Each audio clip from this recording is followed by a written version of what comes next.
Dear student, a very good morning to you all. Today I will solve some hot questions from NTSE and Olympiad level. This is the part 11.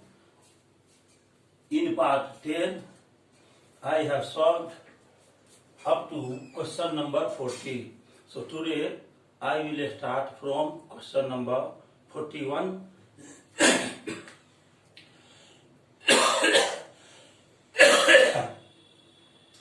The sides of a triangle are of lengths 20, 21 and 29 units.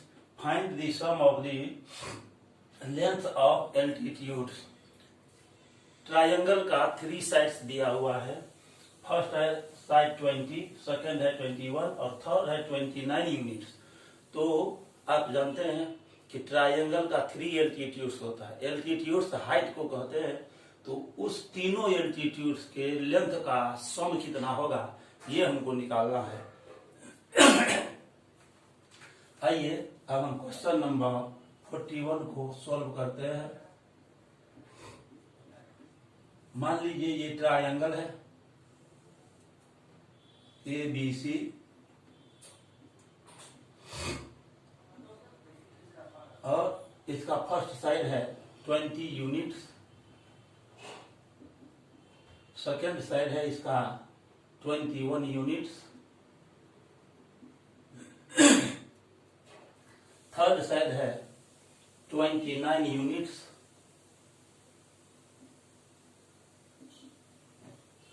Three sides triangle का दिया हुआ है.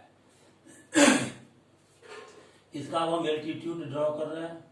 यहां से इस पर perpendicular draw कर लेंगे ए से BC पर, तो ये बेस हो जाएगा.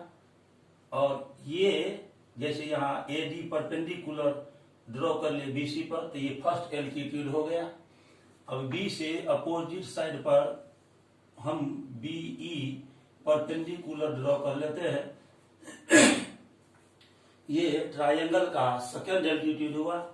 और ये थर्ड एल्टीट्यूड हम ट्रायंगल का ड्रॉ कर रहे हैं. C वर्टेक्स से अपोजिट साइड पर परपेंडिकुलर ड्रॉ कर रहे हैं. ये एक पॉइंट मान लेते हैं. ये 3 एल्टीट्यूड्स ट्रायंगल का ADBE और CF हुआ. ट्रायंगल का 3 एल्टीट्यूड्स कॉन्करेंट होता है. कॉन्करेंट होता है मतलब एक ही पॉइंट से पास करता है. इस पॉइंट को ऑर्थो सेंटर कहते हैं. मान लेंगे let in triangle ABC, AB side हम 20 यूनिट्स मान रहे हैं. AB is equal to 20 units. BC is equal to 21 units. और CA 29 यूनिट्स हमने माना है. CA को माना है 29 units. AD perpendicular to BC, BE perpendicular to CA and CF perpendicular to AB.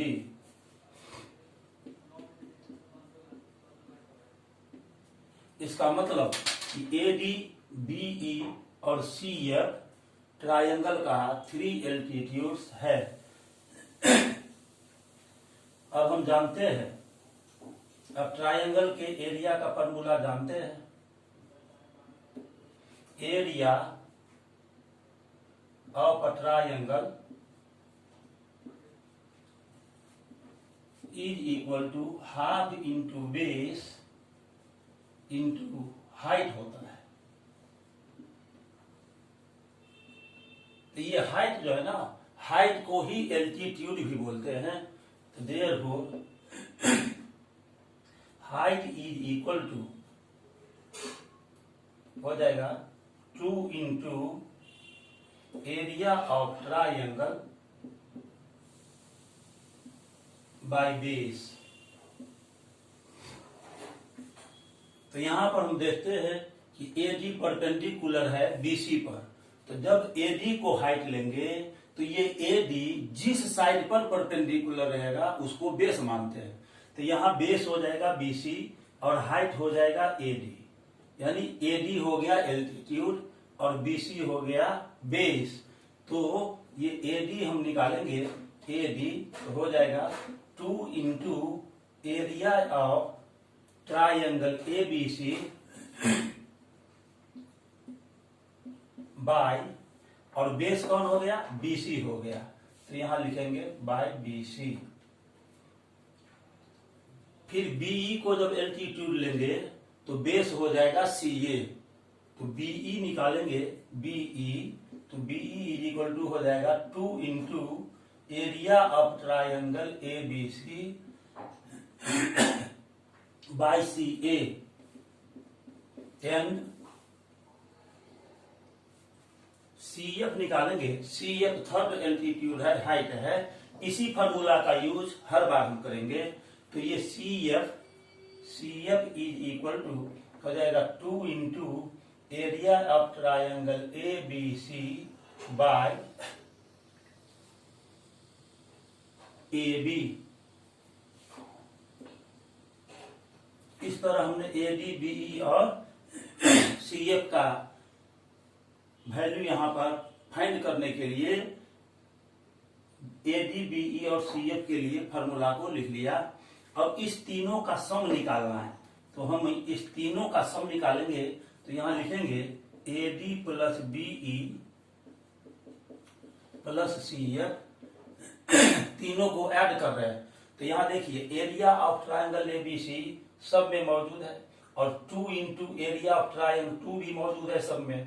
तो इस तीनों को जब ऐड करेंगे तो इसको लिखेंगे 2 into area of triangle ABC by BC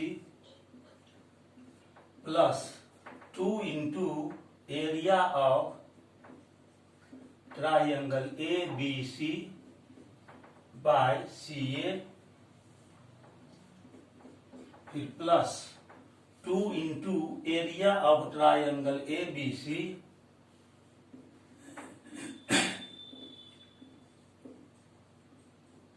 bye AB।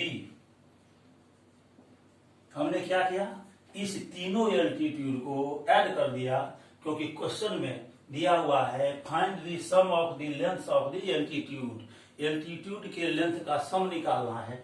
इसीलिए हमने इस तीनों को ऐड कर दिया है। अब इसके बाद हम आगे बढ़ते हैं।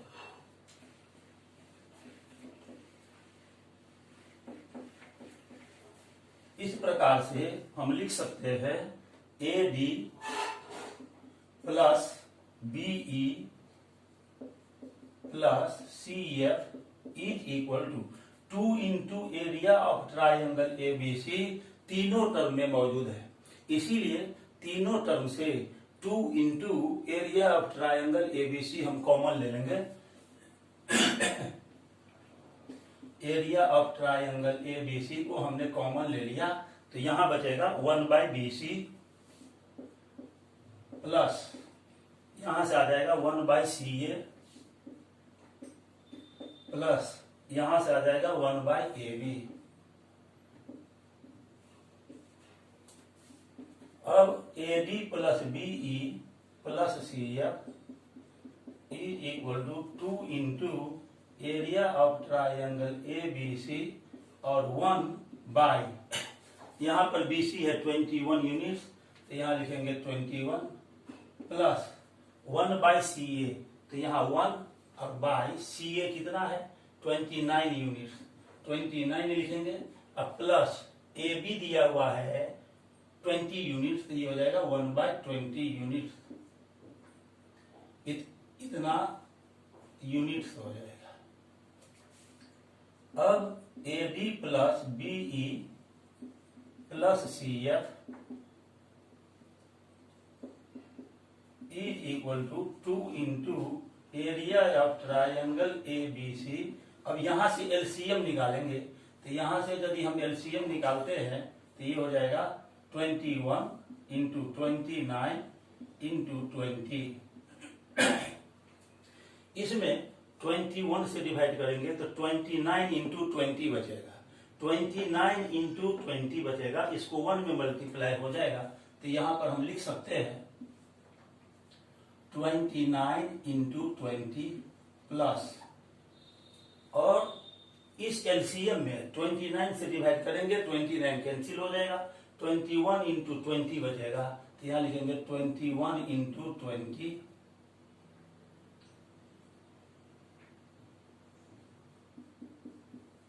प्लस इस 20 से पूरे एलसीएम में डिवाइड करेंगे, 20 कैंसिल हो गया, 21 इंटू 29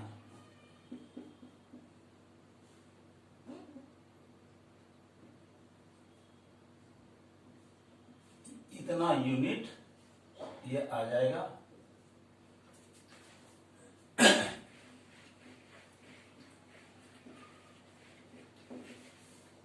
अब हम लिखेंगे AD plus BE plus CF is equal to 2 into area of triangle ABC into, इसको मल्टीप्लाई कर लेंगे तो ये आ जाएगा 580 प्लस इस दोनों को मल्टीप्लाई करेंगे 21 और 20 को, तो आ जाएगा 420 और प्लस 29 में 21 से मल्टीप्लाई कर लेंगे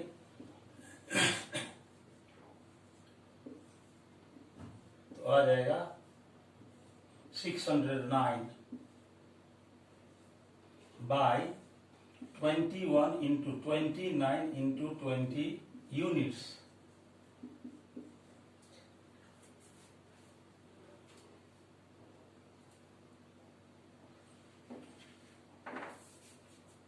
AD plus BE plus CF is equal to 2 into area of triangle ABC। अब इस तीनों को हम ऐड कर देंगे तो ये 900 है, तो ये हो जाएगा 9, 2 और 8 10 carry 1, 6 4 10 5 15 1 16 by 21 into 29 into 20 units. इसको हम फर्स्ट मान लेते हैं, ये जो हमने फाइंड किया है इसको फर्स्ट मान लेते हैं। अब यहां पर जो एरिया ऑफ ट्राइंगल ABC है इसको हमको फाइंड करना पड़ेगा। तो यहाँ 3 साइड दिया हुआ है, AB दिया हुआ है, BC दिया हुआ है, CA दिया हुआ है। जो 3 साइड्स दिया हुआ रहता है ट्राइंगल का, तो हीरोन्स फार्मूला हम यूज करते हैं, root over S into S minus A into S minus B into S minus C। तो अब लिखेंगे फॉर ट्राइंगल ABC, यहां पर A के सामने वाले साइड को स्मॉल ले कहेंगे, तो A is equal to 21 units, B के सामने वाला साइड को स्मॉल B लेते हैं, ये A हो गया, वर्टेक्स B के सामने वाले साइड को स्मॉल b और C के सामने वाले साइड को स्मॉल c से डिनोट करते हैं, तो B इज इक्वल टू हो गया 29 यूनिट्स और C is equal to 20 units. अब हम सेमी पेरीमीटर निकाल लेते हैं। सेमी पेरीमीटर, ट्राइंगल के सेमी पेरीमीटर को S से डिनोट करते हैं, S is equal to A plus B plus C by 2, तो ये हो जाएगा 21 units plus 29 units plus 20 units by 2। इस सब को याद कर देंगे, 21 में 29 को याद करेंगे तो आ जाएगा 50, 50 में 20 याद करेंगे 70, तो 70 बाई 2 यूनिट्स, ये आ जाएगा 35 यूनिट्स। 2 से 70 को कट करेंगे 35 आ जाएगा। अब हम फिर आगे बढ़ते रहेंगे, एरिया निकालना है ट्राइंगल ABC का। तो एरिया ऑफ ट्राइंगल ABC बराबर होता है root over S into S minus A into S minus B into S minus C, ये आ जाएगा रूट ओवर, और S का वैल्यू हमने 35 यूनिट्स निकाला है, तो ये हो जाएगा 35 और 35 माइनस ए यहाँ पर 21 यूनिट्स है तो 21, फिर 35 माइनस बी है 29, बी का वैल्यू 29 रखेंगे, और फिर यहाँ पर जो ये एस आया है इस एस के जगह पर हम फिर 35 रखते हैं, 35 और माइनस सी आ गया 20, इतना स्क्वायर यूनिट ट्रायंगल का एरिया हो जाएगा। अब ये हो जाएगा रूट ओवर 35 में से 21 चला गया तो इंटू 14, 35 से 29 माइनस हो गया तो ये हो गया 6, और 35 से 20 माइनस करेंगे 15, ये इतना स्क्वायर यूनिट आ गया। 35 को लिखेंगे 7 इंटू 5, सबका प्राइम फैक्टराइजेशन कर लेते हैं। 14 को लिखेंगे 2 इंटू 7, 6 को लिखेंगे 2 इंटू 3, और 15 को लिखेंगे 3 इंटू 5 स्क्वायर यूनिट। अब 7 यहाँ हम देखते हैं 2 टाइम्स है और रूट निकालेंगे तो सिंगल टाइम आएगा, तो ये हो जाएगा 7। 5 यहाँ पर हम देखते हैं 2 टाइम्स है तो 5 सिंगल टाइम आ जाएगा। 2 यहाँ 2 टाइम्स है, 2 टाइम्स है यहाँ पर, तो ये सिंगल टाइम आ जाएगा। और 3 को भी हम देखते हैं कि 2 टाइम्स है तो ये सिंगल टाइम आ जाएगा। इतना स्क्वायर यूनिट हो गया। जब इसको मल्टीप्लाई कर देंगे 7 5 जा 30 और 2 3 जा 6, 7 5 जा 35 और 2 3 जा 6, 35 में 6 से इंटू कर लेंगे 210, 7 5 जा 35 और 3 2 जा 6, 35 और 6 को मल्टीप्लाई किए तो 210 स्क्वायर यूनिट्स आ गया। अब फर्स्ट में ये जो हमने फर्स्ट माना था उसमें एरिया ऑफ ट्रायंगल एबीसी का वैल्यू हम रख देते हैं तो तीनों एल्टीट्यूड का सम निकल जाएगा। अब इस ऊपर वाले पोर्शन को हम यहां से हटा रहे हैं, यहां तक हमने एरिया निकाला। अब एरिया निकालने के बाद हम फर्स्ट का यूज करेंगे।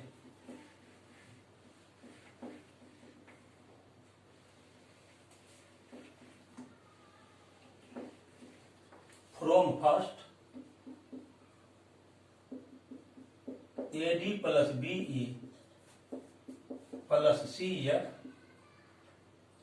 Is equal to 2 into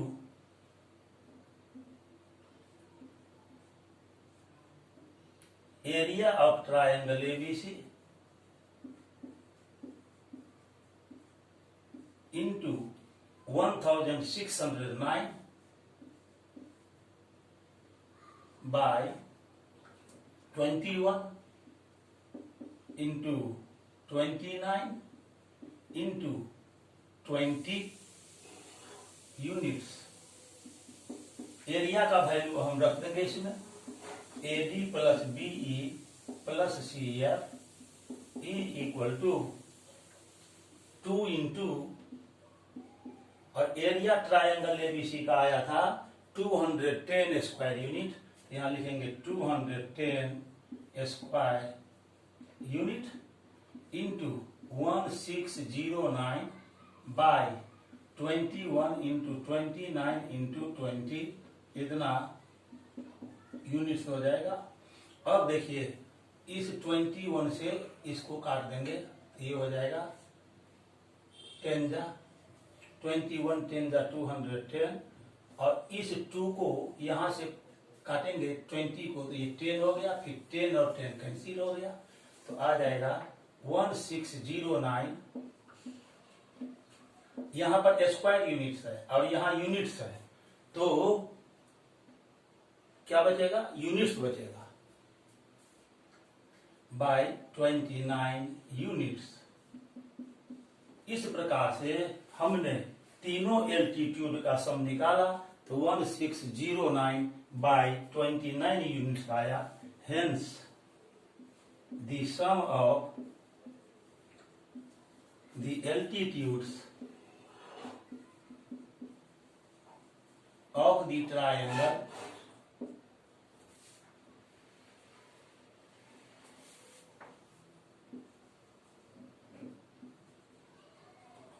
is equal to 1609 by 29 units.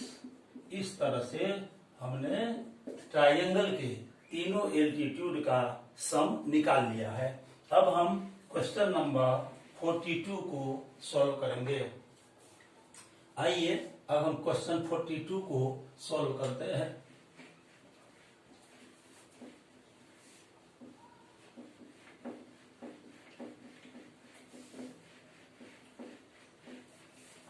Question number 42 को सॉल्व करते हैं। यहाँ 42 में है if the system of equations kx plus 3y minus k minus 3 is equal to 0 and 12x plus ky minus k is equal to 0 has infinitely many solutions, then find the value of k। ये system दिया हुआ है यहाँ पर to linear equations का, और ये जो सिस्टम है पेयर है टू लीनियर इक्वेशंस का, उसका इनफाइनाइटली मेनी सॉल्यूशन है। ये कंडीशन दिया हुआ है क्वेश्चन में।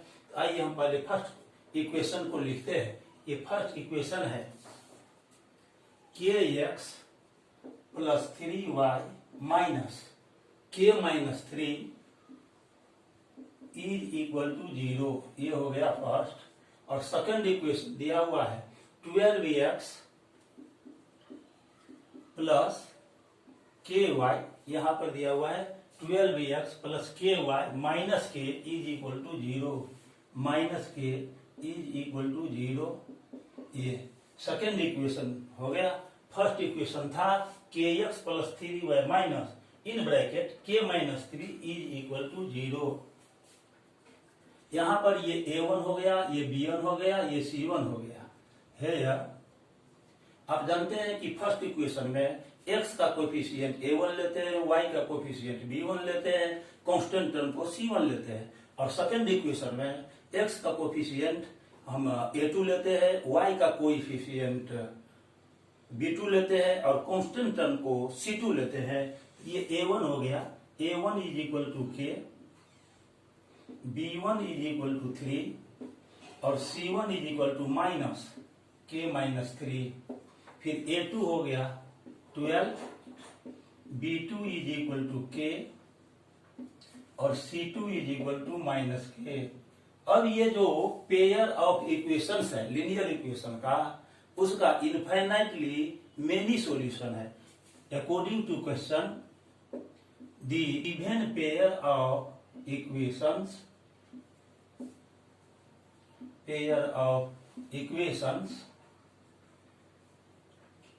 has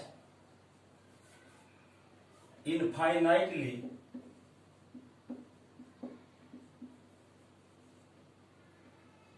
many solutions।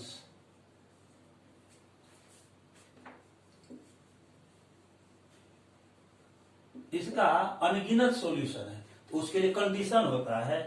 कंडीशन क्या है इनफाइनाइटली मेनी सॉल्यूशन के लिए? a1 by a2 is equal to b1 by b2 is equal to c1 by c2। अब हम क्या करेंगे कि a1 by a2 और b1 by b2 को पहले इक्वल करेंगे। Taking a1 by a2 is equal to b1 by b2। a1 का वैल्यू हम यहां रख देंगे k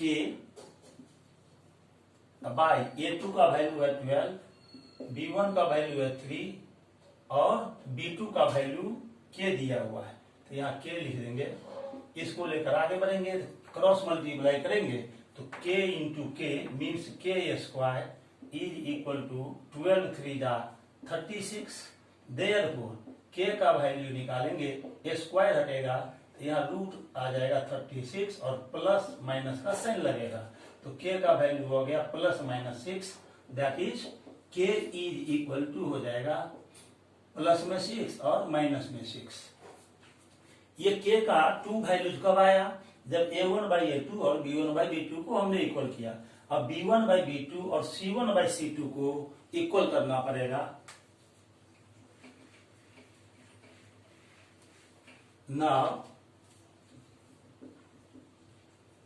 B1 by B2 is equal to C1 by C2। इसका मतलब B1 कितना था, यहाँ देखिए, यहाँ पर B1 कितना था 3 और B2 कितना था K, तो हो जाएगा 3 by K is equal to C1 कितना है, ये है C1 minus K minus 3 bye, और C2 कितना है, C2 है माइनस K, तो यहाँ पर लिख लेंगे C2 के जगह पर K लिखेंगे। ये K और K दोनों तरफ डिवाइड में है, कैंसिल हो जाएगा। 3 इज इक्वल टू यहां से हो जाएगा माइनस K और ये माइनस माइनस प्लस हो जाएगा, ये 3। B1 बाई B2 हम लेंगे तो B1 कितना था, यहाँ पर B1 था 3, अब बाय ये B2 कितना है K, C2 कितना है माइनस K माइनस 3, और यहाँ पर क्या है, ये माइनस K है, ये माइनस K है, तो माइनस K है तो माइनस, अभी हम इसको माइनस यहाँ पर है ना, इसको अभी हम K को कैंसिल नहीं कर रहे हैं, अगले स्टेप में कैंसिल करेंगे, तो ये हो जाएगा 3 by K is equal to, यहाँ भी माइनस है यहाँ भी माइनस है, ये दोनों माइनस कैंसिल हो गया, तो ये आ जाएगा K माइनस 3 बाई K और K हो गया कैंसिल। दोनों तरफ डिवीजन में K था, इसीलिए K को हमने कैंसिल कर दिया। अब 3 इज इक्वल टू हो गया K माइनस 3। अब इससे हम K का वैल्यू निकालेंगे, 3 को ले आइए लेफ्ट साइड, तो 3 plus 3 is equal to K, that is K का वैल्यू कितना आ गया, K का वैल्यू 6 आ गया। यहाँ जो K का वैल्यू 6 आया और यहाँ जो K का वैल्यू 6 आया और माइनस 6 आया, इस दोनों में हम देखेंगे K का कॉमन वैल्यू क्या है। तो दोनों जो कंडीशन लिया A1 और A1 by A2 is equal to B1 by B2 और B1 by B2 is equal to C1 by C2, उस दोनों केस में K का कॉमन वैल्यू 6 आ रहा है, इसलिए K इज इक्वल टू 6 हो जाएगा आंसर। तो हम लिखेंगे कि for both the conditions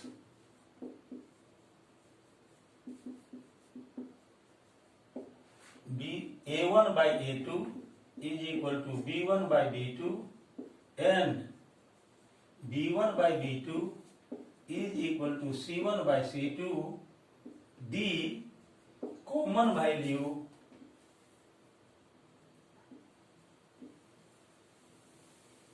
of K is equal to 6। यहाँ पर 6 है और इसमें भी 6 है, तो K का कॉमन वैल्यू 6 है। इसका मतलब कि K जब 6 होगा तो ये दोनों कंडीशन लागू हो जाएगा, इसीलिए K का वैल्यू 6 हो गया। इस तरह से हम लिख सकते हैं, this means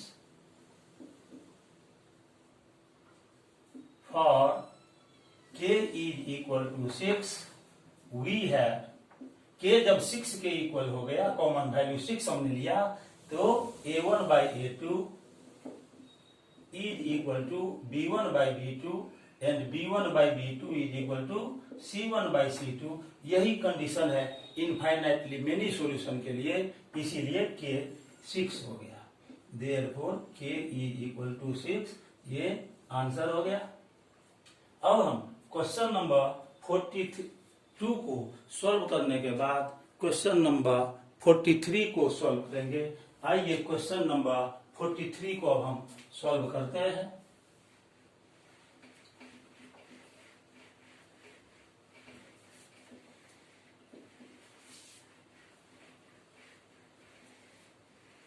question number 43, question number 43 में दिया हुआ है ABCD is a cyclic quadrilateral and O is the centre of the circle. ABCD एक साइक्लिक क्वाड्रिलेटरल है। साइक्लिक क्वाड्रिलेटरल किसे कहते हैं?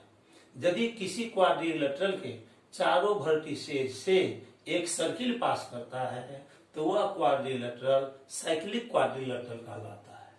इस सर्किल का सेंटर दिया हुआ है O, एंगल COD है 130 डिग्री और BAC है 25 डिग्री। तो हमको एंगल BOC और BCD का वैल्यू निकालना है। आइए अब हम ABCD एक साइक्लिक क्वाड्रिलेटरल खींच रहे हैं। यहां पर ड्रॉ कर रहे हैं साइक्लिक क्वाड्रिलेटरल। ये एक सर्किल है। इस सर्किल के अंदर एक क्वाड्रिलेटरल हम ड्रॉ कर रहे हैं। ये साइक्लिक क्वाड्रिलेटरल है ABCD। ये साइक्लिक क्वाड्रिलेटरल इसलिए हुआ कि इसके चारों वर्टिसेस से एक सर्किल पास कर रहा है और इस सर्किल का सेंटर O दिया हुआ है। सर्किल का सेंटर O है और COD है 130 डिग्री। ये जो COD एंगल है इसको थोड़ा सा और हम ऊपर ले जा रहे हैं।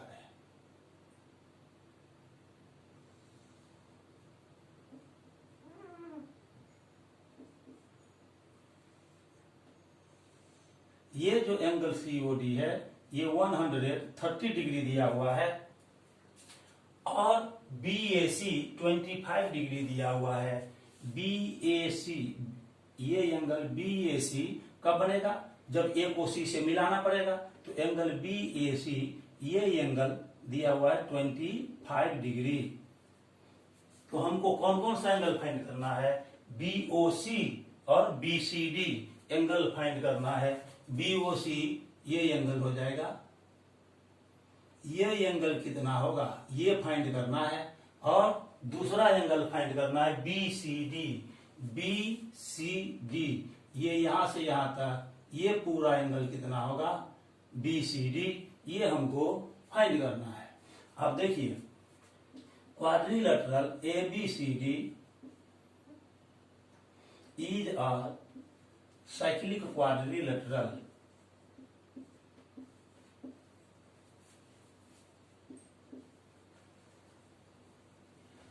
O is the center. O is the center of the circle.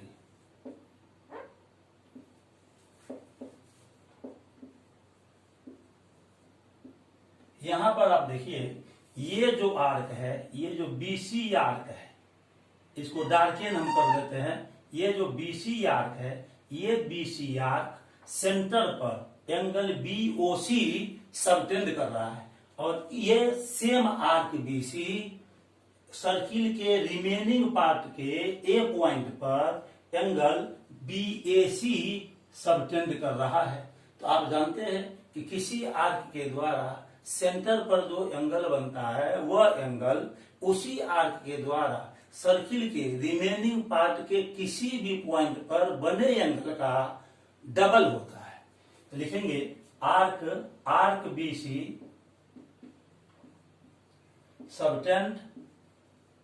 Subtends angle BOC at the center O of the circle and angle BAC on the remaining part of the circle.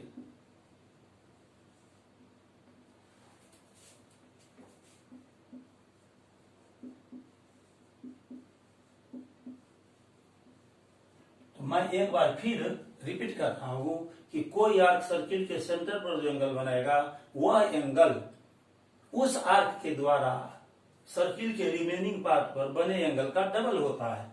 Therefore ये angle BOC इस angle BAC का twice हो जाएगा। Angle BOC is equal to twice into angle BAC,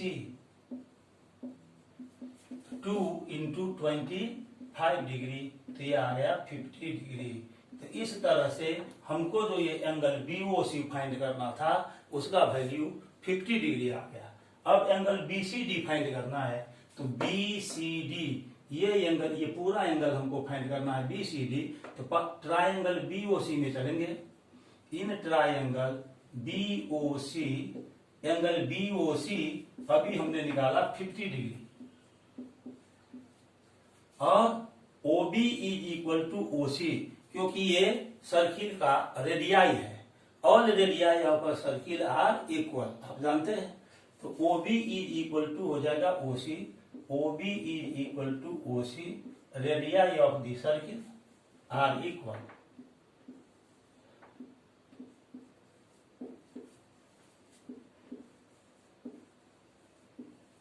circle का radii equal होता है।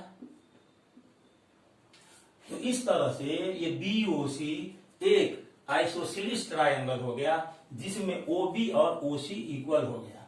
आप जानते हैं कि किसी भी आइसोसेलिस ट्रायंगल में इक्वल साइड के सामने का एंगल इक्वल होता है। मतलब in an isosceles triangle the angles opposite to equal sides are equal. तो ओ बी और ओ सी इक्वल हुआ, तो इसके सामने का एंगल ओ बी सी और ओ बी साइड के सामने का angle O C B equal हो जाएगा। तो ये दोनों एंगल ओ बी सी और ओ सी बी, ये दोनों एंगल इक्वल हुआ, और ये बी ओ सी एंगल हमको मालूम है 50 डिग्री। इसका मतलब यदि एंगल ओ सी बी निकालना है तो 180 डिग्री में एंगल बी ओ सी को माइनस करेंगे, और जो रिमाइंडर बचेगा उसको 2 से हम डिवाइड कर देंगे, क्योंकि दोनों एंगल इक्वल है। Therefore angle O C B is equal to 180 degree में से एंगल बी ओ सी को माइनस करेंगे और पूरे रिजल्ट को 2 से डिवाइड कर देंगे।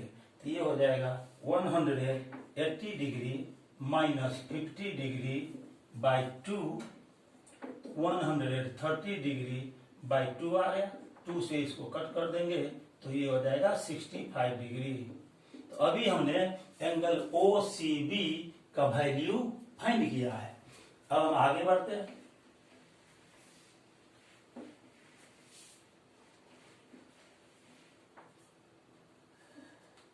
इस ट्रायंगल में चलिए सीओडी में, इन ट्रायंगल सीओडी, ये ओसी और ओडी भी रेडियाई है सर्किल का, इसलिए दोनों इक्वल हो जाएगा। OC is equal to OD, radii of the circle are equal.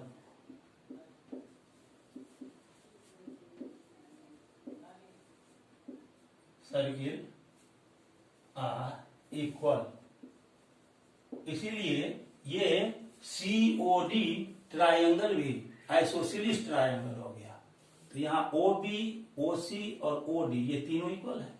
तो ओ सी और ओ डी इक्वल है, तो ओ सी का अपोजिट एंगल और ओ डी का अपोजिट एंगल इक्वल होगा। Therefore angle O C D is equal to angle O D C. ये दोनों एंगल इक्वल हो गया।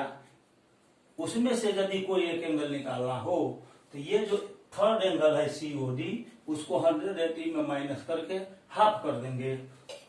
Hence angle O C D is equal to 180 degree minus angle COD by 2 हो जाएगा 180 degree minus COD कितना है 130 degree है by 2, तो ये बच जाएगा 50 डिग्री। 50 डिग्री बाई 2 करेंगे तो 25 डिग्री। यहाँ पर हमने एंगल ओसीडी का वैल्यू निकाला और यहाँ ओसीबी का वैल्यू निकाला। अब देखिए क्वेश्चन में दिया हुआ है कि एंगल बीसीडी फाइंड कीजिए। ये जो बीसीडी एंगल है ये टोटल एंगल हमको फाइंड करना है। तो अब हम क्या करेंगे, बीसीडी जो एंगल है ना उसको हम लिख सकते हैं नाउ एंगल बीसीडी। ये जो एंगल बीसीडी निकालना है तो इधर का एंगल ओसीबी और ओसीडी इस दोनों तरफ के एंगल को हम ऐड कर देंगे तो पूरा एंगल बीसीडी मालूम हो जाएगा। तो इस बीसीडी को लिख सकते हैं एंगल ओसीबी और प्लस एंगल ओसीडी। OCB हमने 65 डिग्री फाइंड किया है, तो 65 डिग्री और प्लस OCD हमने 25 डिग्री निकाला है, तो ये हो जाएगा 25 डिग्री, ऐड कर देंगे तो 90 डिग्री। इस प्रकार से हम देखते हैं, इस प्रकार हम देख रहे हैं कि एंगल BCD भी निकल गया, और ये जो एंगल BOC था, BOC ये हमने 50 डिग्री फाइंड किया था, हेंस एंगल BOC हमने 50 डिग्री लाया था, और angle BCD is equal to 90 degree. यही दोनों आंसर हो गया। इस प्रकार अभी हमने क्वेश्चन नंबर 43 को सॉल्व किया है। 43 क्वेश्चन को सॉल्व करने के बाद अब हम क्वेश्चन नंबर 44 को सॉल्व करेंगे। अपना ध्यान बोर्ड पर बनाए रखे, कंसंट्रेशन बनाए रखे। आइए अब हम क्वेश्चन नंबर 44 को सॉल्व करते हैं। चलिए अब क्वेश्चन नंबर 44 को हम सॉल्व करेंगे।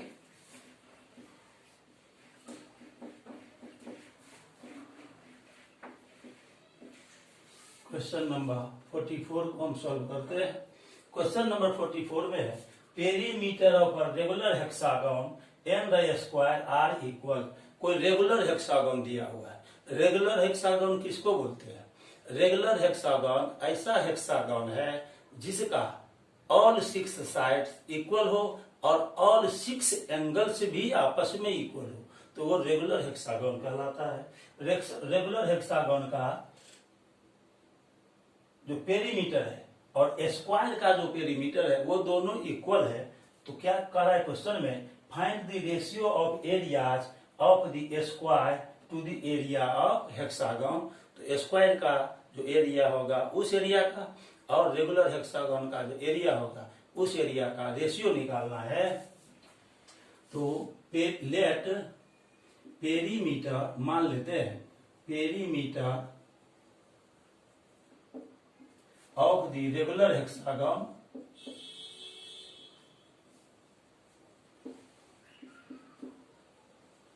is equal to x units। ये हम मान लेते हैं कि रेगुलर हेक्सागन का पेरीमीटर है x यूनिट्स। तो अकॉर्डिंग टू क्वेश्चन स्क्वायर का भी पेरीमीटर उतना ही हो जाएगा, x units. Perimeter of the square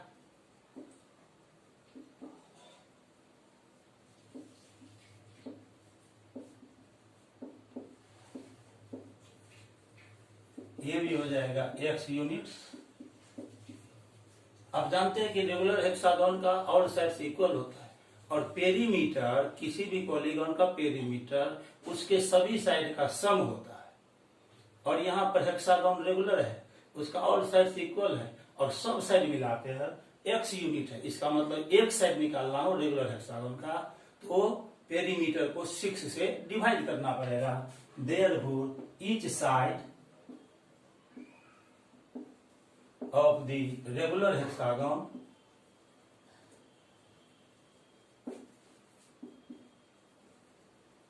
x by 6 units, ये हो जाएगा। और स्क्वायर का पेरीमीटर दिया हुआ है x यूनिट, स्क्वायर का भी ऑल साइड से इक्वल होता है। तो each side of the square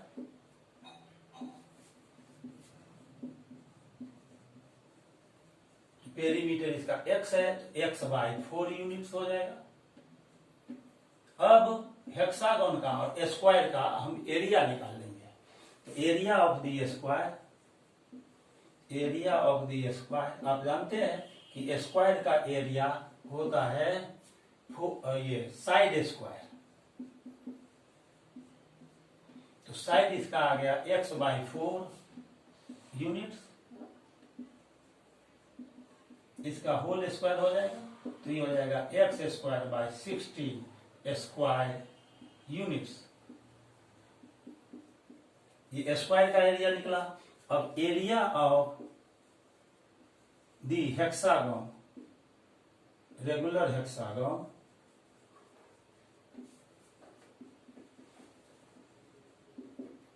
आपको रेगुलर हेक्सागन के एरिया को कैसे फाइंड करते हैं उसका फॉर्मूला याद है क्या?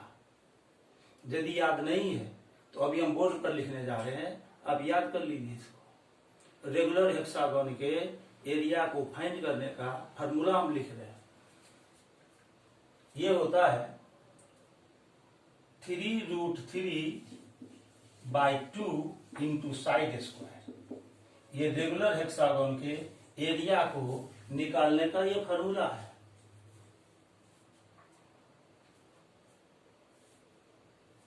अब हम ये लिख सकते हैं 3√3/2 और इंटू साइड इसका कितना निकाला है? x/6। तो x/6 इसका होल स्क्वायर, ये हो जाएगा 3√3/2 इंटू, अच्छा यहां पर स्क्वायर यूनिट्स लिखे, स्क्वायर यूनिट्स। अब ये हो जाएगा 3√3/2 into x square by 6 square हो जाएगा 36। अब इसको कट करना है, यहाँ 3 से इसको कट कर देंगे तो ये आ जाएगा 12, ये आ जाएगा √3x² बाय 12 2 जा 24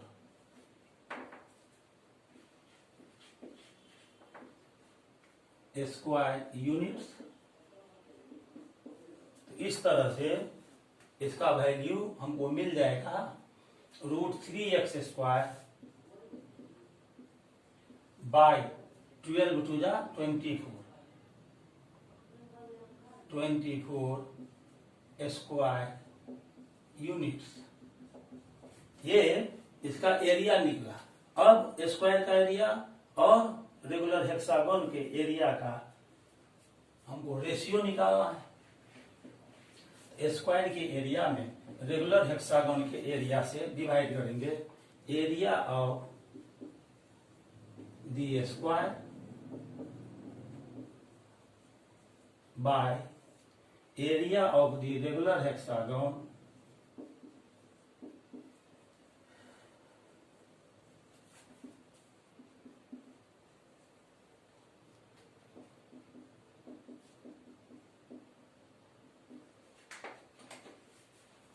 इज इक्वल टू स्क्वायर का एरिया हमने निकाला था x² by 16 square units bye, और इसका हमने निकाला है √3x² बाय 24 स्क्वायर यूनिट्स। स्क्वायर यूनिट्स कैंसिल हो जाएगा। x² by 16 whole divided by √3x² by 24। अब इसको हम सॉल्व करेंगे।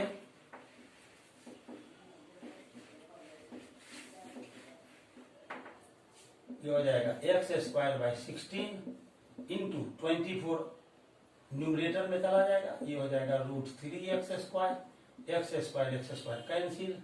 इसको हम कट करेंगे, 8 2 जा 16, 8 3 जा 24, और √3 से यदि 3 को हम कट करेंगे तो ये आ जाएगा √3, तो ये आ गया √3/2। इस प्रकार से हम लिख सकते हैं area of the square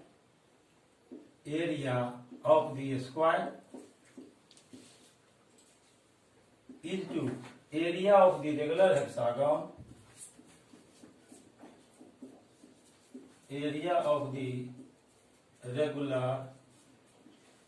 hexagon is equal to √3/2। ये आंसर हो गया। इस प्रकार से अभी हमने क्वेश्चन नंबर 44 को सॉल्व किया है। अब आइए आज मैं एक क्वेश्चन और सॉल्व करूंगा, वो क्वेश्चन नंबर 45 होगा। क्वेश्चन नंबर 45 को अब हम बोर्ड पर लिखेंगे।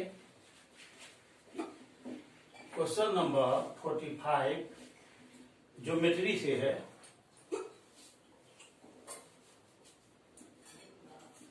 Question number 45. In the given figure,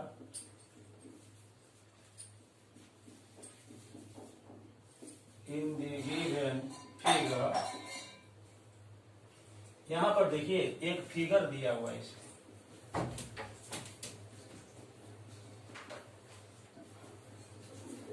ये फिगर दिया हुआ है, ये ABC एक ट्रायंगल है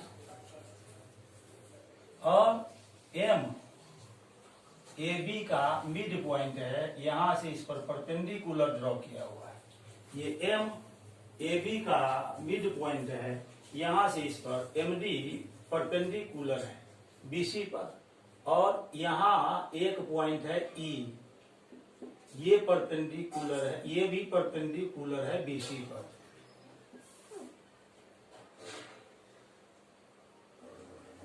EC परपेंडिकुलर है BC पर, ये एंगल 90 डिग्री है। D को E से मिलाया हुआ है, D और E ज्वाइन कर दिया गया है। तो हमको अब इस फिगर में क्या क्या कंडीशन दिया हुआ है, angle ACB is an obtuse angle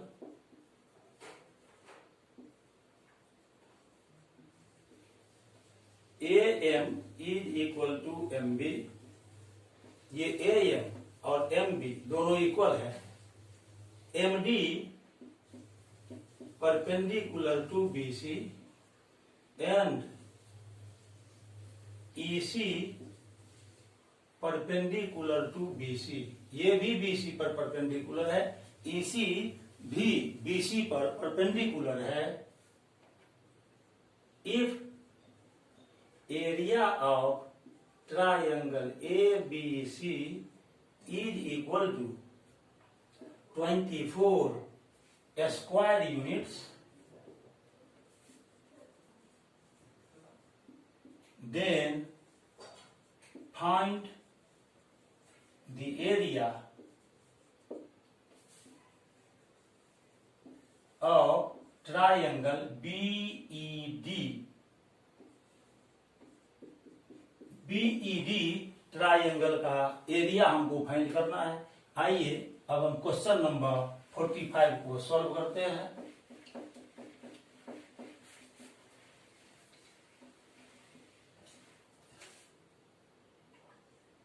पहले हम फिगर बना लेते हैं।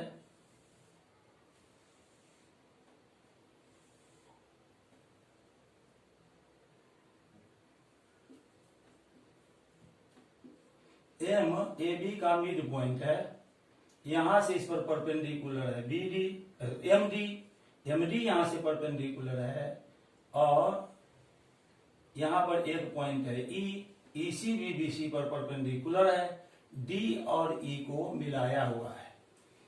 अब ये कंडीशन दिया हुआ है कि ये जो एंगल है ना ACB, ये एंगल ऑब्ट्यूज एंगल है, यानी ट्रायंगल ABC एक ऑब्ट्यूज एंगल ट्रायंगल है। In triangle ABC angle ACB is an obtuse angle,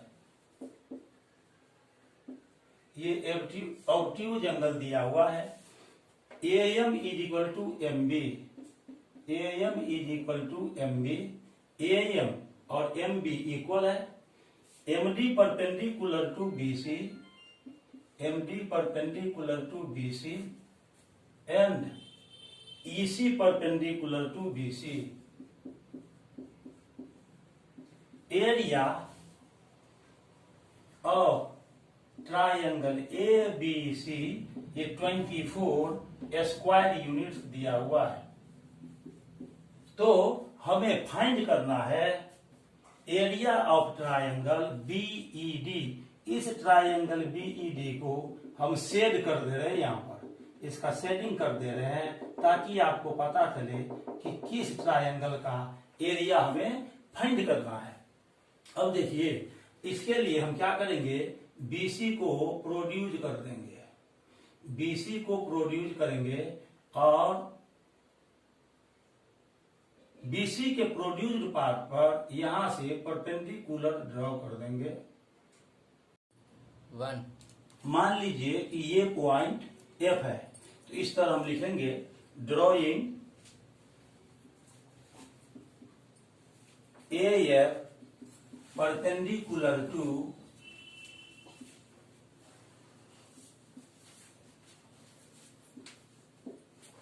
BC produced, BC के बड़े भाग पर हम AF परपेंडिकुलर ड्रॉ कर देते हैं। उसके बाद M और C को ज्वाइन करते हैं, ज्वाइनिंग CM, C को M से ज्वाइन कर देते हैं।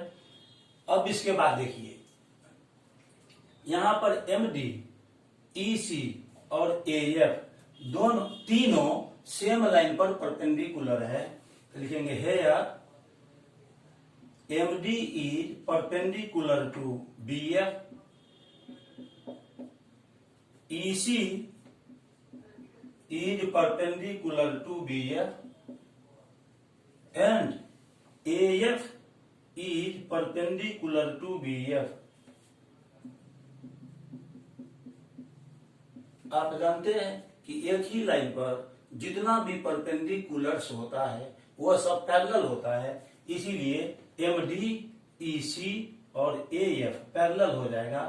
Therefore MD is parallel to EC and EC is parallel to AF।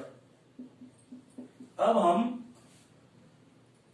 यहां पर देखते हैं कि ट्रायंगल DMC और ट्रायंगल DME दोनों का कॉमन बेस है MD।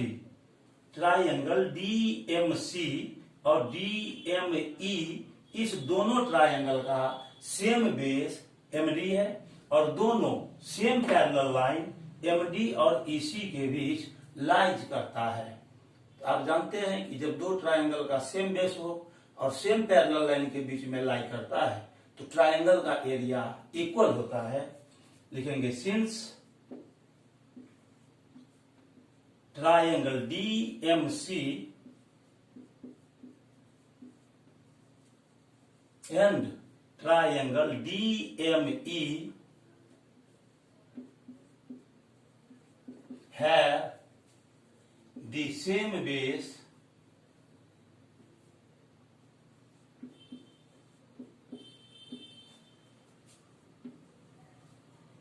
इस दोनों ट्रायंगल का DMC का और DME का सेम बेस MD है and they lie between the same parallels, between the same parallels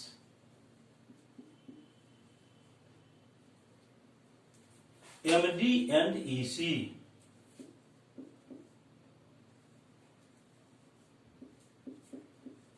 MD और EC सेम पैरेलल लाइन के बीच में ये दोनों ट्रायंगल स्थित है, इसीलिए दोनों ट्रायंगल का एरिया इक्वल होगा। Therefore area of triangle DMC, area of triangle DMC is equal to area of triangle DME, area of triangle DME। अब क्वेश्चन में दिया हुआ है कि हमें BED ट्रायंगल का एरिया फाइंड करना है। इस ट्रायंगल को BED को हमने सेट कर दिया है ताकि आपको मालूम चलता रहे हर समय क्वेश्चन को बनाते समय कि किस ट्रायंगल का एरिया हमको फाइंड करना है। अब BED ट्रायंगल का एरिया हमको फाइंड करना है तो हम इसको लिख सकते हैं now area of triangle, area of triangle BED is equal to area of triangle BMD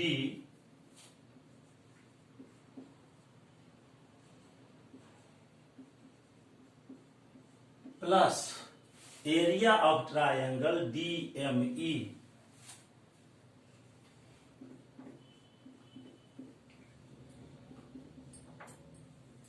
ये ऊपर वाला लाइन को हम स्टेटमेंट 1 मान लेते हैं।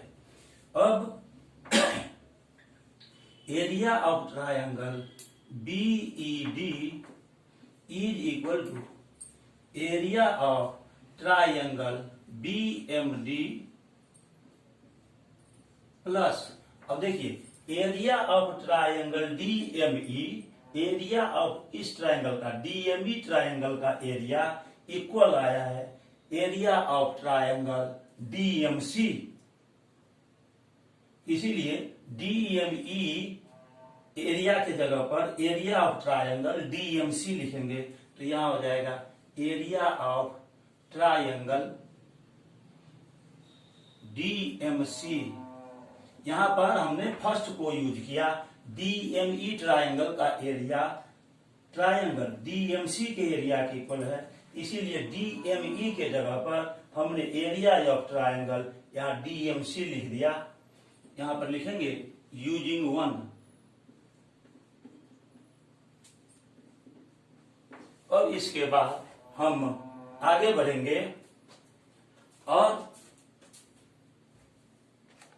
इसको, ये जो एरिया ऑफ ट्रायंगल BMD है अब plus area of triangle DMC है। यहां पर फिगर में ध्यान दीजिए, एरिया ऑफ ट्रायंगल BMD, ये ट्रायंगल BMD है, और एरिया ऑफ ट्रायंगल DMC ये ट्रायंगल है। इस दोनों ट्रायंगल का एरिया जब भी हम ऐड करेंगे तो हो जाएगा एरिया ऑफ ट्रायंगल BMC। तो इस तरह से हम लिख सकते हैं area of triangle BED is equal to area of triangle BMC। ये सेकंड मान लेते हैं। अब यहां पर हम ध्यान देते हैं कि पूरा जो ट्रायंगल है AFB ट्रायंगल है, इसमें हम चलते हैं।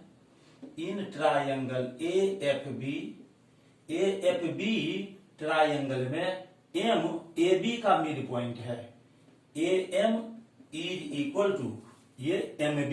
ये क्वेश्चन में दिया हुआ है, ये गिवन में है। इसका मतलब कि AB का मिड पॉइंट हुआ, therefore M is the mid point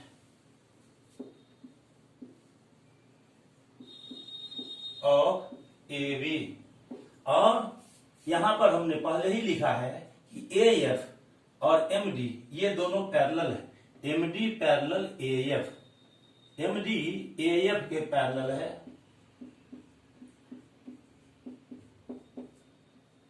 MD AF के पैरेलल दिया हुआ है। आप क्लास 9 में पढ़ चुके हैं कि यदि किसी ट्रायंगल में एक साइड के मिड पॉइंट से दूसरे साइड के पैरेलल कोई लाइन ड्रॉ किया जाता है तो वह लाइन तीसरे साइड को बाइसेक्ट करता है। इस ट्रायंगल AFB में AB का मिड पॉइंट है M, और यहां से MD AF के पैरेलल खींचा गया है, इसीलिए MD BF को बाइसेक्ट करेगा। तो according to converse of mid point theorem,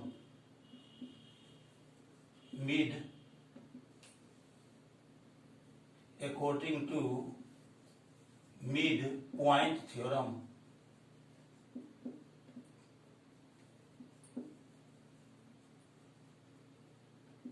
mid point theorem के कन्वर्स से आ जाएगा BD is equal to DF, यानी D is the mid point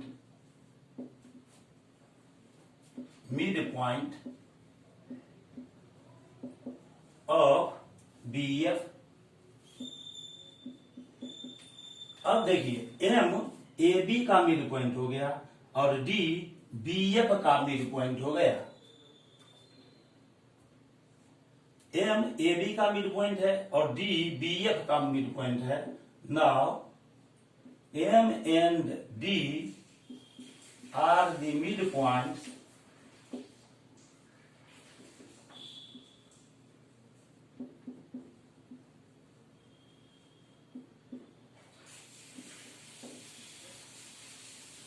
of AB and BF respectively। AB and BF respectively.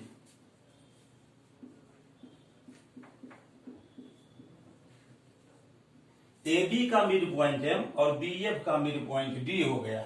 आप mid point theorem में पढ़ चुके हैं कि the line segment joining the mid points of any two sides of a triangle is parallel to the third side and half of it. यानी किसी triangle में दो साइड के मिड पॉइंट को मिलाने वाला लाइन सेगमेंट थर्ड साइड के parallel होता है और उसका हाफ होता है। तो ये एम ए बी का मिड पॉइंट है, डी बी एफ का मिड पॉइंट है। इस दोनों मिड पॉइंट को मिलाने वाला line segment M D third side A F का हाफ हो जाएगा। Therefore according to mid point theorem,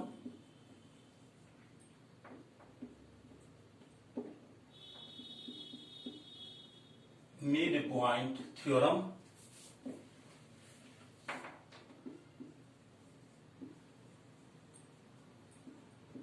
ये एमडी का लेंथ एएफ का हाफ हो जाएगा। MD is equal to half of AF. इसको हम थर्ड मान लेते हैं। अब इसके बाद हम इस ट्रायंगल का बीएमसी ट्रायंगल का एरिया फाइंड करते हैं। Now area of triangle BMC is equal to, इस ट्रायंगल बीएमसी का एरिया निकालना है तो ये बीसी हो जाएगा बेस और हाइट हो जाएगा एमडी। ट्रायंगल का एरिया होता है half into base into height, तो ये हो जाएगा हाफ इंटू बेस हो गया बीसी इंटू और हाइट हो गया एमडी। इस तरह से area of triangle BMC is equal to half into BC into और एमडी का वैल्यू हाफ एएफ आया है। ये एएफ का हाफ है एमडी, तो एमडी के जगह पर यहां हाफ एएफ लिखेंगे तो यहां हो जाएगा हाफ एएफ यूजिंग 3 को हमने यूज कर लिया।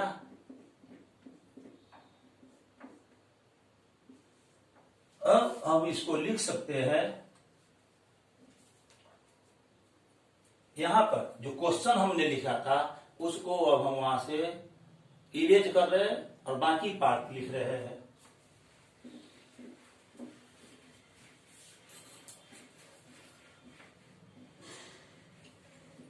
अब इसके बाद हम लिख सकते हैं area of triangle BMC is equal to, ये जो हाफ है इसको हम अलग रखेंगे तो ये हाफ इंटू और इसको बीसी को हाफ को और ए को एक ग्रुप में हम रखते हैं तो इसको लिख सकते हैं half into BC into AF, BC into AF. अब area of triangle BMC is equal to half into, अब देखिए यहां पर आया है half into BC into AF. तो यहां पर हम देखते हैं कि एसीबी ऑब्ट्यूज एंगल ट्रायंगल दिया हुआ है, इसमें एंगल एसीबी ऑब्ट्यूज एंगल है, इसीलिए बेस इस ट्रायंगल एबीसी का बेस हो जाएगा बीसी और हाइट हो जाएगा एएफ। तो ये बीसी ट्रायंगल एबीसी का बेस हुआ और एएफ हाइट हुआ, इसीलिए हम यहां पर लिख सकते हैं half into base into height. तो ये ट्रायंगल का एरिया हो जाएगा। किस ट्रायंगल का एरिया हो जाएगा? ट्रायंगल एबीसी का एरिया हो जाएगा। तो इसको लिख सकते हैं half into area of triangle ABC, half into area of triangle ABC. यहाँ पर रीजन लिखेंगे, since half into BC into AF, half into BC into AF is equal to area of triangle ABC।